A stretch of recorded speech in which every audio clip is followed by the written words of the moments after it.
बिस्मिल्लाहिर्रहमानिर्रहीम। अस्सलामुअलैकुम नाज़रीन कराम, नई वीडियो में आपको खुश आमदीद कहते हैं। पाकिस्तान इस वक्त शदीद अदम इस्तेहकाम का शिकार है। जमहूरियत, आइन, कानून, इंसानी हुकूक की मुसलसल पामालियाँ हो रही हैं।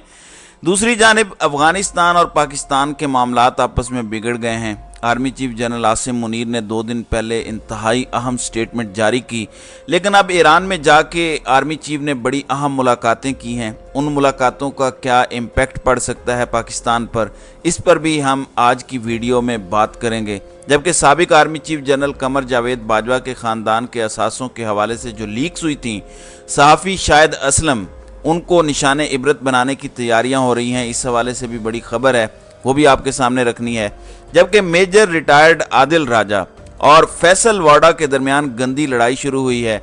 ये लड़ाई किस नौयत की है, इस पर भी हम इसी वीडियो में बात करेंगे। नाज़रीन इकराम, पाकिस्तान में वैसे तो आजकल तमाम तकरीबन लड़ाइयाँ गंदी होती हैं और इस तरह के अल्फाज इस्तेमाल किए जाते हैं जो अक्सर औकात नहीं करने चाहिए और नौजवान नस्ल में कोई अच्छा तासुर नहीं जा रहा। लेकिन चूँकि पाकिस्तान की कल्चर सियासत के हवाले से ख़ास तौर पर कल्चर जो है वो बड़ा गदला हो गया है। मेजर रिटायर्ड आदिल राजा, आपको इल्म है लंदन में मुकीम है, एक्स सर्विस मैन सोसाइटी के ये तर्जुमान रहे और पुराने इनके इस्टेब्लिशमेंट के साथ अहम ताल्लुकात थे। लेकिन जब रजीम चेंज हुआ तो उसके बाद इनको काफ़ी तंग किया गया, इन्हें मुल्क छोड़ना पड़ा। बहुत सारी खबरें इनकी दुरुस्त साबित होती हैं, कुछ खबरें गलत भी साबित होती हैं। बहुत सारे लोग इन पर तनकीद करते हैं, बहुत सारे इनकी हिमायत भी करते हैं और इनको अच्छा समझते हैं। दूसरी जानिब फैसल वाडा, ये एक इंतहाई अहम किरदार हैं जो पहले इमरान खान के बड़े करीबी साथियों में शुमार होते थे। लेकिन जब अरशद शरीफ की शहादत हुई उसके बाद जिस तरह गैर संजीदगी और भौंडे अंदाज में इन्होंने प्रेस कॉन्फ्रेंसेस की और जो जॉइंट इन्वेस्टिगेशन टीम को इन्होंने कोई बयान तो रिकॉर्ड नहीं करवाया, सिर्फ इनको टीवी चैनल्स पर बातों के लिए लाया जाता है, तो इस वक्त ये एक टाउट किस्म के शख्स हैं। आदिल राजा कहते हैं कि मुबैना तौर पर फैसल वाडा की जनरल फैसल नसीर ने उन्हें कुछ वीडियोस दिखाकर ब्लैकमेल किया, साथ ही अगली हुकूमत में ओहदे का लालच दिया। सिंध हुकूमत को खुसूसी हिदायत देकर रेंजर्स और पुलिस की सिक्योरिटी ने फराहम की। मकसद और मिशन पीटीआई में बगावत करना, इस्टेब्लिशमेंट को अरशद शरीफ के कत्ल से बरीउ ज़िम्मा करने का बयानिया बनाना था। अब ये इन्होंने एक इल्ज़ाम लगाया। फिर इन्होंने कहा कि फैसल वाडा की वीडियो है एमडी पीटीवी के साथ, किसी खातून की वीडियो है, तो इस तरह का कुछ इल्ज़ाम लगाया। मैं वो तफसील नहीं देना चाहता।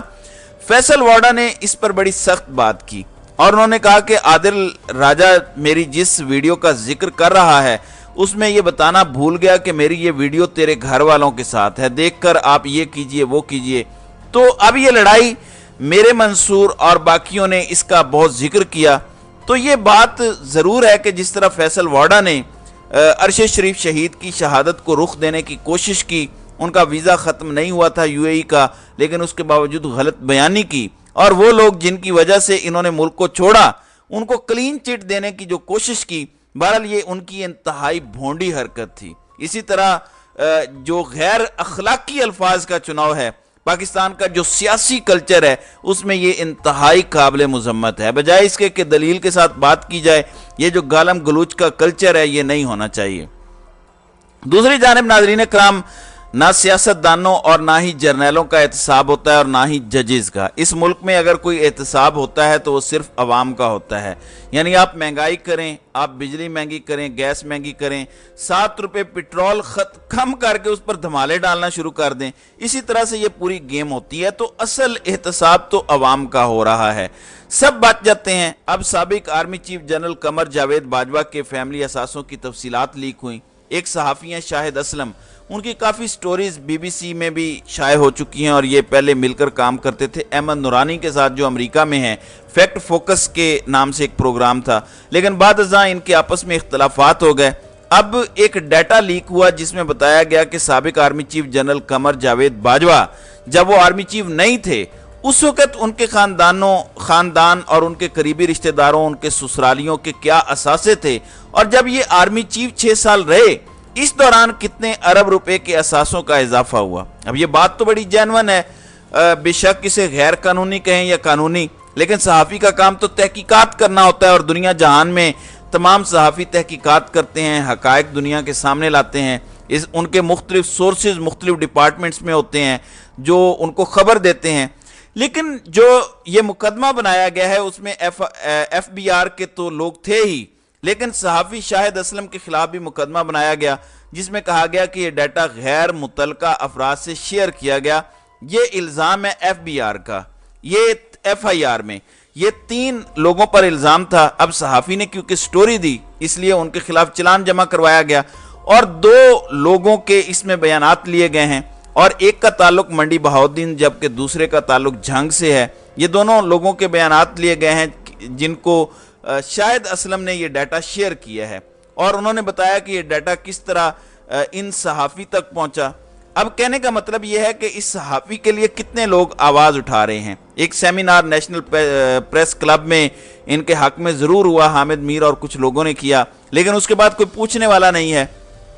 اب ایک صحافی نے خبر دی ہے، اگر تو خبر غلط ہے تو آپ تردید کریں. اگر آپ اتنے سچے ہیں، آپ کے احساسوں میں اضافہ نہیں ہوا، آپ کے خاندان، آپ کی بہو، آپ کے سسرالی، آپ کے باقی جو لوگ ہیں ان کے اگر تو احساسوں میں اضافہ نہیں ہوا اور وہ 12 ارب ڈالر سے زائد نہیں ہوئے تو اور ایسا نہیں ہے تو یہ خبر غلط ہے تو اس کی تردید کریں. اس کی تردید جنرل باجوہ اینڈ کمپنی اور فیملی کی طرف سے آج تک نہیں آئی، لیکن صحافی جو سچی خبر دے رہا ہے اس کو نشان عبرت بنایا جا رہا ہے.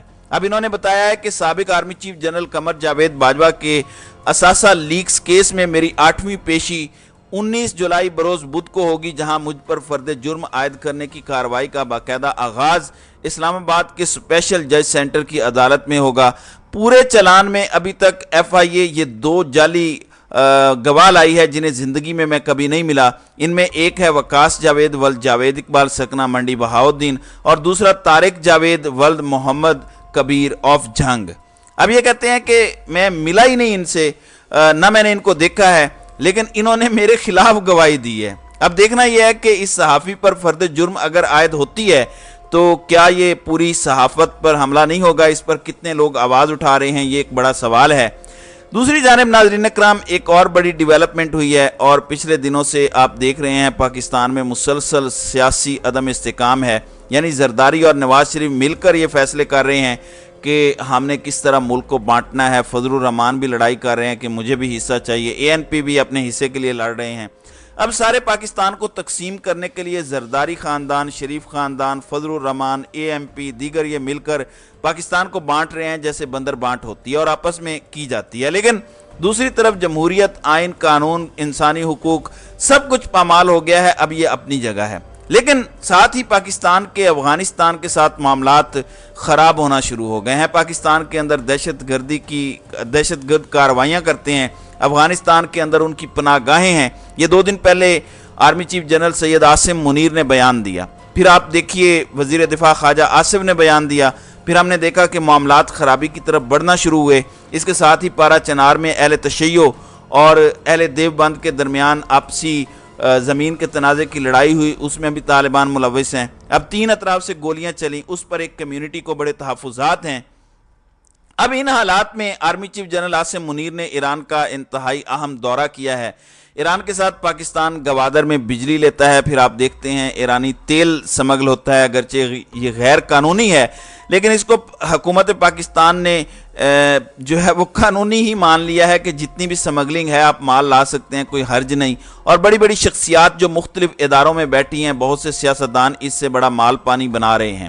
اب خبر یہ ہے کہ پاکستان اور ایران نے تعاون مزید بڑھانے پر اتفاق کیا ہے. ایران کے دورے پر موجود army chief general Asim Munir نے ایرانی chief of general staff major general Muhammad Bagheri سمیت ایرانی قیادت سے ملاقاتیں کی. Army chief general Asim Munir اور ایرانی چیف جنرل باقری کے درمیان ملاقات میں 2 طرفہ عسکری، دفاعی، سیکیورٹی اور تعلیمی تعاون بڑھانے پر اتفاق کیا گیا. میجر جنرل محمد باقری نے دونوں ممالک کے تاریخی تعلقات پر روشنی ڈالی. ایران کی نیم سرکاری نیوز ایجنسی کے مطابق میجر جنرل باقری نے دونوں ممالک کے دیرینہ تعلقات کا حوالہ دیتے ہوئے کہا کہ یہ دونوں پڑوسیوں کے درمیان مختلف شعبوں میں وسعت دینے کی بنیاد ہیں. آرمی چیف نے ایرانی مسلح افواج کے ہیڈ کوارٹر کا دورہ کیا. ہیڈ کوارٹر پہنچنے پر ایرانی chief of general staff major general Muhammad Bagheri نے ان کا پرتپاک استقبال کیا اور ISPR के मुताबिक army chief general Asim Munir Iran के 2 रोज़ा दौरे पर हैं, जहां वो ईरानी मुसल्लह क़यादत के साथ साथ सिविल क़यादत से भी मुलाकात करेंगे, जिसमें 2 तरफ़ा उमूर, दिफाई और सलामती के उमूर पर मुज़ाकरात होंगे। दूसरी जानिब ख्वाजा आसिफ ने बयान दिया कि क्या अफ़गानिस्तान दोहा मुआहदे की पासदारी के हवाले से हमसाया होने का हक अदा कर रहा है या नहीं कर रहा। तो एक तरफ अफ़गानिस्तान हमारा हमसाया मुल्क है, उसके साथ हमारे ताल्लुकात बिगड़ रहे हैं, जबकि दूसरी जानिब ईरान के साथ अब चाइना, रशिया और पूरा ये जो खित्ता है, इसके अंदर अफ़गानिस्तान एक अहम स्टेक होल्डर है और साथ ही ईरान है। ईरान की पाइप गैस लाइन और ये चीज़ें भी देखी जा रही हैं, क्योंकि पाकिस्तान के अंदर मुसलसल गैस के ज़खायर कम हो रहे हैं। सियासी क़यादत का किसी मुल्क के साथ कोई एतमाद नहीं है, क्योंकि पाकिस्तान की कौम इन पर एतमाद करने को तैयार नहीं है। इसलिए अस्करी क़यादत इस मामले के अंदर मज़ीद मुतहरिक है और आने वाले दिनों में पाकिस्तान और ईरान के माबैन बड़ी डेवलपमेंट्स मुतवक्की हैं। तो नाज़रीन इकराम, आपकी इस वीडियो के हवाले से क्या राय है? आप अपनी राय का इजहार कमेंट सेक्शन में ज़रूर कीजिएगा।